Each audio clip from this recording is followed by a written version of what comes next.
Following major Election Day losses in her state earlier this month, our next guest issued some sharp criticism of President Biden's agenda, reflecting on the president's role in those defeats. Democratic Congresswoman Abigail Spanberger of Virginia told the New York Times, quote, "We were so willing to take seriously a global pandemic, but we're not so willing to say, yeah, inflation is a problem and supply chain is a problem, and we don't have enough workers in our workforce. Nobody elected him to be FDR.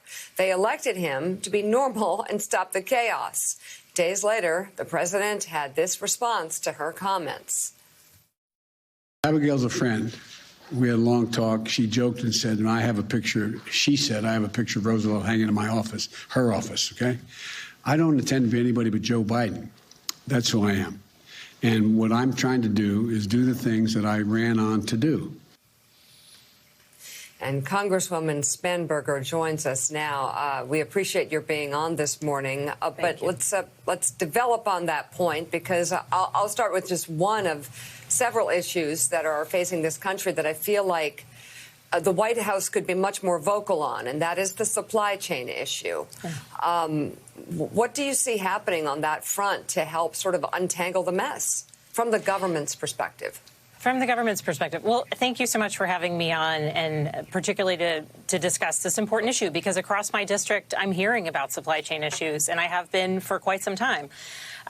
Notably, the Bipartisan Infrastructure Investment and Jobs Act, which is what the president signed into law yesterday, will take meaningful steps to address issues related to supply chain challenges. It invests in our ports, our rails, our airport, which, of course, is a longer-term investment. But it also invests in ensuring we're bringing more truck drivers into the workforce. It provides funding for recruiting and training of truck drivers. And notably, in the intro, they talked about the cost of meat prices. The bipartisan infrastructure bill includes a piece of legislation I had previously introduced with a Republican colleague from Florida that would address some of the challenges that our livestock producers are facing in terms of their ability to move their livestock, ultimately bound for the grocery stores, across the country. So we're taking steps forward from a federal perspective, but certainly it's not enough. And we have to be listening to people and recognizing that the challenges related to supply chain, the inability to know where they're going to get their turkey for Thanksgiving, and real concerns about what will happen during the holiday season, that's top of mind for a lot of people. Yeah. And Joe, I mean, we were even talking the other day about a supply chain czar. I mean, it's that big an issue. Then perhaps it needs some sort of direction. Well, and this is, you look at the bottlenecks, it's with the government. They're uniquely situated to do something, but they need to do something very aggressively about it. So you can't just, talk about it, appoint somebody, and walk away from the issue.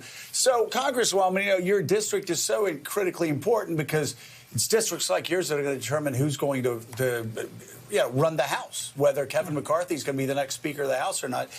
And Gina and I were just talking about how it's almost like an open book test for Democrats. They know what's coming. Of course, it's going to be inflation and competence when you look at Afghanistan. But also, it is going to be about this sort of ideological goop where everything is thrown in and called critical race theory. It's going to be about defunding the police. It's going to be about chaos at the border. I've heard you talking about these things before. What are you doing in your district to let people know that you understand there is chaos at the border? It needs to be fixed. There are problems, with police and crime right now, and it needs to be fixed. And as far as critical race theory goes, however it's defined, there are parents in Virginia and across America concerned about some things their kids are talking about. I think it boils down in the most simplistic of terms to really just listening to people. There continues to be significant and substantial unease in our country. We were on a good path in terms of our trajectory from COVID, and then the Delta variant hit. Then we saw the challenges in our withdrawal from Afghanistan. For parents such as myself, I have 3 school-age children. The past year and a half has been so difficult. And in a district like mine, where when schools closed, that meant that parents were literally sitting in the parking lots of McDonald's and Food Lion so that their kids could actually be connected. We had extraordinary work done by our school boards and our superintendents, particularly in rural communities, in order to be able to get kids back to school safely at the height of the pandemic because they had no other option. So first and foremost in my district, I'm recognizing the hardship that people have felt over the past year and a half and the continued hardship that so many people, especially small business owners who are struggling to find enough workers, are facing. And so from a legislative perspective, where I can move legislation forward, introduce legislation to try and get workers back to the workforce, to try and incentivize new truck drivers to join that workforce, the list goes on and on. I'm doing that. But first and foremost, it comes down to recognizing that these concerns are very real. They're pervasive throughout certainly the community I represent, but arguably the rest of the country. And we should be looking for and planning for a very bright future. But part of doing that planning is recognizing truthfully and earnestly where we are now. Good morning, Congresswoman. I'm curious what you thought as you watched Glenn Youngkin win the governor's race in your state. What lessons Democrats across the country, Democrats in Washington, should take away from Terry McAuliffe's loss there? As you look at it, it looks like 11 points, plus 11 for Youngkin in your district. I'm sure that raised some alarm bells for you and your staff. What should Democrats be thinking now post-Virginia governor's race about how they run? I think they should recognize that we need to run everywhere. What we saw in Central Virginia, my district, which is, if you're a Democrat running a statewide race, there's parts of my district that don't get a lot of attention. I give all of my district attention because it's my district. But I think that some of the takeaway lessons should be we have to show up everywhere. We have to listen to the on-the-ground concerns, and we have to have a message that is responsive to what people are talking about. Listen first, respond second. But when it really comes down to it, our policies are good. Our policies are the ones that are responsive to the problems and the challenges that the American people are facing. But if we're talking past people or not listening to those concerns, we can't even make that argument. Congresswoman, good morning. It's Jonathan Lemire. Great to see you again.